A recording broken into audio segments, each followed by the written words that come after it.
do variations for. Okay, Hagai Jime, I view the variations into the, not the position so much, although I think Professor Edwards did some Hagai Jime variations the other day. The first day he did one using the leg, and I guess he did some others yesterday. One of the, let's go down again, so I can get the budget chart. My real view is it's the way you put the pressure on. That I'm willing to take that and say, yeah, that's the variation. Okay. Hagai means like the pinion. Okay. So it's a pinion constriction. Pinion means like picking up a bird by its wings and holding the wings back. I don't know if you've ever seen farmers do this, but like they go through and they'll get a handful of chickens or geese or whatever, and they have them all with the wings out here. The wings are pulled back like this. And when you get him in the right position, he doesn't have a lot of strength without moving his hips. Okay? The right position, however, is his arms are up roughly shoulder height or just that much higher. They're not up here somewhere. Once I get him up here, okay, he's got all these muscles in here to pull down with, or push his elbows down. Okay. Up here, though, like in the shoulder height or just an inch higher, he doesn't have the same musculature he uses, okay? It's not as effective. So you don't want to get him way up, because then he can drive way down. So you just want him here, and then it's a lot harder for him to drive down. You can try this with each other, so you get the feel for what I'm talking about. I'm not going to tell you that they can't overpower you in that position, but realize it's much more difficult for them to move, especially if he doesn't move his hips. Then the other thing is with the arms in that position, they're pinioned back. Okay. And again, without moving his hips, you really can't do much to take his arms out, because you're not put together that way. You don't have muscles that function in that position. Okay. So the first technique in Hagai Jime, and the one that I learned when I first learned it as the kata, is a shoulder dislocation. Okay, so you come in. One more point. One of my pet peeves, I see this, and again, this is off a boxer. Okay, this is off a boxer. He punches at your face, jabs at you, you're right here. Now you'll notice, maybe you didn't notice because I'm behind him. I didn't block. When I first learned this technique, there was no block, which is you carry through that jab and you duck. Actually, you bob. That's what boxers do. They bob and they weave. Okay? So he's a boxer, and he's throwing a fast jab at your face. Maybe too fast for you to make the counter move. Okay? So you just get your head the hell out of the way. Move diagonally again, because I want to negate that other hand attacking me as much as I can. Thanks so much again. It's just there. Now, we've gone to using this hand to push against the arm, because you don't run into a lot of boxers today. If he's a boxer and I come up here, you saw what he did before. His arm was already halfway back by the time I got in here. He's not going to hit me with this elbow. Today, what you get are more karate players and stuff like that. If you're down here, he's going to whack you in the face with that elbow. So we've added this action into the technique, which keeps that arm up, and it also hit you with the elbow. And no hit with the elbow. My fingers catch the collar. If he doesn't have a collar on, my fingers come straight down, and if they're only this far through, I can catch right back here to the top of the neck. If I try to shoot through farther, catch the side of the neck. Then I pull him to me. Okay? This arm does this. I love it when I see this. Okay, here, see.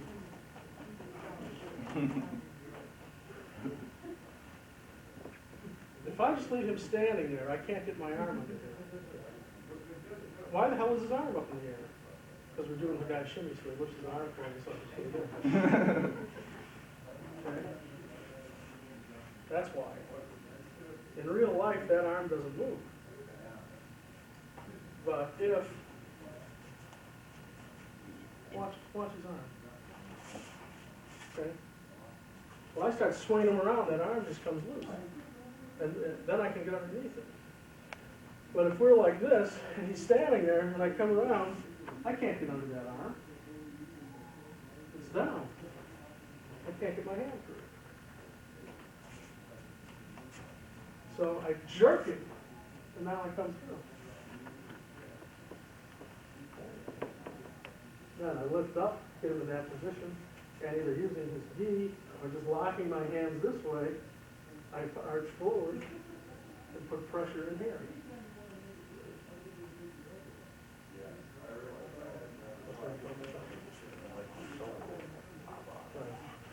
Well, sometimes when if you have a bigger guy, it's really hard.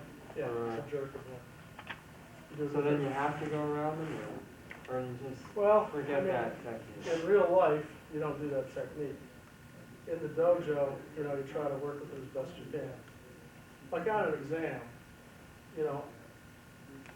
well, my preference, my personal preference would actually be to work with a luthier about his size. I always work with somebody bigger. So like when we examine somebody for black belt ranks, we try to pair people up size-wise as close as we can based on who's around. Mm-hmm. Because another myth is that anybody can do these techniques on anyone. That just plain is unadulterated bullshit.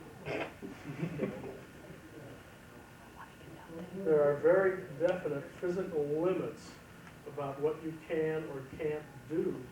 I don't care if that was on tape. No, I want it on tape. Yeah. There are very definite physical limits about what you can and cannot do. Okay? There are techniques that we've modified in the system because the way that Okazaki taught them, for example, again, Seward Bard had no chance at all of doing them on Bob. They were just mechanically impossible. All right? We've modified them to make them more possible. But there are still techniques. If, for example,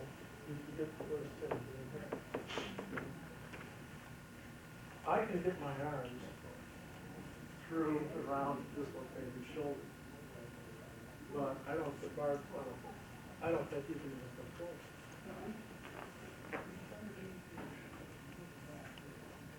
Yeah, well, but not constructive of what does anything. No, there's no way. And this is physical in terms of like physics, okay? It's mechanical. And there was a mythology in martial arts that any dwarf can go out and beat up the Jolly Green Giant if they know, jiu-jitsu, taekwondo, name the martial art. That's just not true. Okay? Ideally, in a good martial art, you have enough variety of techniques that you have techniques that small people can do bigger people, and bigger people can do on smaller people. But in the dojo, when you practice them, you tend to practice them against all opponents.